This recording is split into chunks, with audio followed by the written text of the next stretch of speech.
pasó, indio? ¿Ya te quieres ir? Si nos estamos divirtiendo, ¿no, Párate, te doy una mano, Ok, mejor una pata. ¿Dónde está el capo más fuerte de Tijuana, ¿No que eras más fuerte que los Aceros? ¿Más diablo que Teca Martínez? Esto es ilegal, güey. ¿Ilegal? ¿Tú crees que tienes derechos aquí?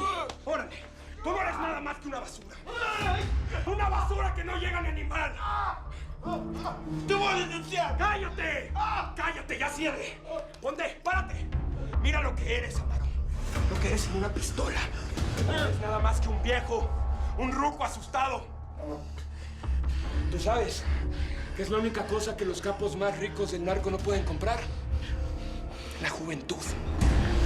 Eso es lo que te pasó a ti. No importa que sean canijos, los más poderosos. Es solo cuestión de tiempo para que se pudran, se vuelvan desechables y viejos.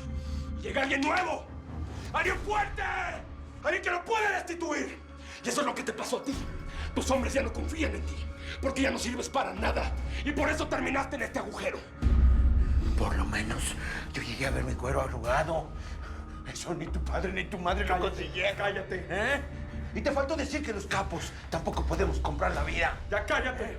No importa todo lo que hagas. Ni Sara, ni tu papá Vicente, ni ninguno de tus muertos va a regresar. ¡Cállate! ¡Cállate! ¡Cállate!